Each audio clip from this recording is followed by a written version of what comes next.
All right, welcome back. Now, a sparkling social soirée is about to head to the Absa Champagne in Africa Festival. The two-day event takes place on the 2nd and 3rd of November at the Polo Room in Inanda. Attendees and guests can look forward to sampling and tasting 30 different champagne houses.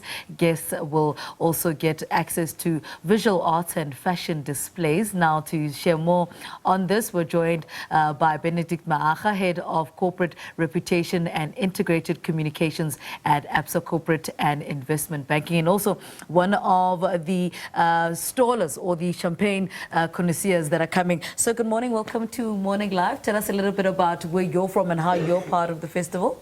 Good morning, thank you very much. My name is Hervé de la Besse. I'm representing Javelin and I'm representing champagne importing at this stage. So you can call me the champagne guy for today. Right, so it's a champagne lifestyle. Tell us about how you became part of the festival. Oh, so this festival has actually been a long-standing legacy for about 20 years. And Benedict, I mean, this has been quite a success story over 20 years. And we're very excited to be back after 2 years of not being able to hold it physically in presence. But it has been a long-standing partnership between Javelin and Absa to represent champagne in Africa. Benedict, tell us a little bit about the festival, how it all started. I mean, we've just spoken about the 2-year break that you had to take, but where does it all come from? Yeah, look, the Champagne Festival, thank you very much, first of all, for having us and inviting us. The Champagne Festival started about 20 years ago, and it was a small event, and we've really grown in leaps and bounds over the past 20 years and are able to have probably one of the most iconic champagne events, certainly on the continent, bringing together, as Hervé mentioned, 30 champagne houses that will be providing some products for our guests to sample. And again, very different, very different environments to where we were for the past 2 years after a 2-year hiatus.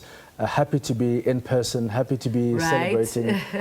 We had a hybrid event last year, which was, it was great because we were able to celebrate champagne, but obviously in person it makes much more, it's much more fun. And we, the 30 champagne houses we've mentioned, there's going to be art. And of course, some amazing. What would champagne be without amazing cuisine to pair with the bubbles? And let's talk about the bubbles and why they're so popular. What is it about, champagne that makes people, so popular, and the food as well that goes with it? Well, champagne has such an amazing history when you think about it. First of all, champagne can only come from the French region of Champagne, and it was the first region to produce sparkling wine over centuries ago, and starting from monks, then championed and pioneered by women, and it became really but associated with lifestyle and celebration.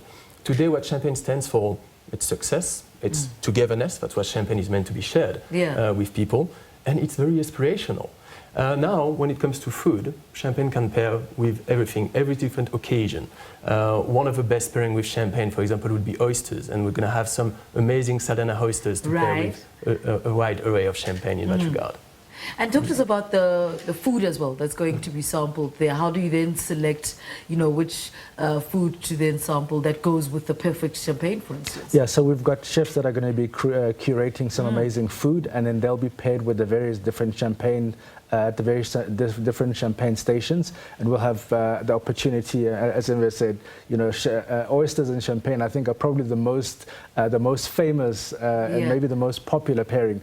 But champagne pairs generally very well with other food groups as well. So we'll be really looking forward to our guests exploring an amazing food, culinary and champagne journey. Yeah.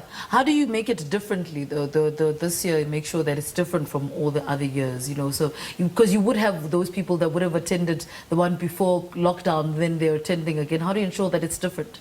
Look, every year you try and evolve it and have, different champagnes, you have different foods, you have different experiences. We're going to be, for example, having some interesting sculptures as part of the decor. So you try and evolve it and bring together new aspects and new combinations. And again, I think after people have been away for 2 years, locked up in their houses, the Zoom experience certainly, I think, has tired a lot of us, and people will just be grateful and looking forward to getting out and having a really good time. Talk to us about why it's so important for your company to be part of an event of this magnitude. Well, the importance is really about having the chance to showcase the diversity and variety of champagne. We have up to 30 different champagne houses, and they stretch from famous and very established in South Africa to some newcomers in South Africa, such as Champagne Dutz, Champagne Duval-Leroy, or de Venage, to name a few. So you're going to have quite a range in between the more famous, the more prestigious, to the more boutique and the small growers/producers. So it's really about enticing people to discover, to explore. And there's going to be about 100 of different cuvées, which have their personal style and signature from these different houses. So a lot of discovery for people to explore new favorites in that regard. And why is it important that people make it an experience and not just you get there and you don't understand what's going on, but you experience what's going on? Well, by sampling all these different styles, I think that's what is really the experience, is to have the ability to chat with some of the producers, the agent, the importers. We're going to have Paul Bilkar, represented from Bilkar Salmon, which is also going to be present flying in from France here. So it's really about interacting with the people. And champagne, as many things, is about interaction. I mentioned togetherness, but it's also about having a chance to discover and exchange with people while exploring. And I think one of the most important things around the discovery journey is people may discover flavors that they're unfamiliar with. I think the popular and big brands have done a good job in terms of marketing themselves, but it also allows people to explore different flavors, different varieties of champagne, and maybe find new favorites. And talk to us about, you're from France, right? Correct. Talk to us about the vibe in Paris, for instance, and the vibe here in Johannesburg. How is it different? Well, I've been transporting South Africa for 8 years, so now that has been a little bit. But I was in Champagne last month, and there is a sense of opportunity, there is a sense of achievement.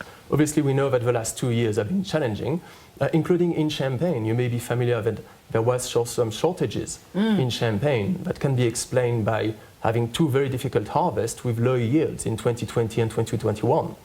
Now you compound that by a demand which has spiked since we reopened in 2021 and 2022, and this combination of offer and demand has obviously created quite a shortage in the market.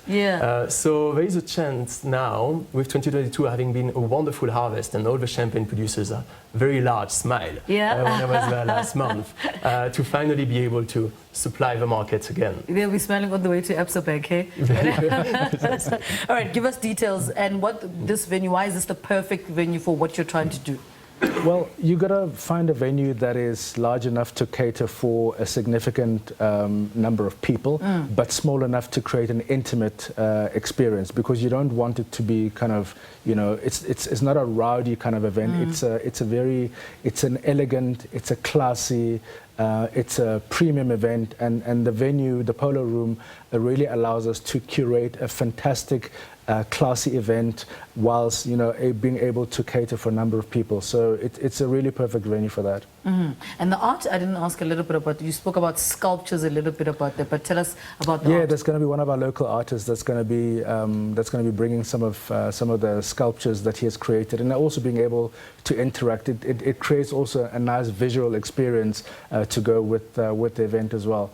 And in terms of who's going to be at the event, we're looking at hosting some of our clients at Absa Corporate Investment Bank. There's going to be some other financial services leaders, but of course members of the public will also be in on the celebration, helping us celebrate 20 years of the Absa Champagne Festival. All right, gentlemen, thank you so much. Everett, thank you so much for talking to us. Benedict Maaga is Corporate Reputation and Integrated Communications Manager at Absa. Everett is from Javelin, right? Correct. All right, talking to us about the Absa Champagne in Africa Festival. And it's a perfect way to end the year on a positive and optimistic note. All right, playing us out is Lupindo. We'll see you bright and early next week, Saturday and Sunday. Remember, tomorrow is SK and Deanne between 6 and 9 a.m. From all of us here in Johannesburg, bye-bye.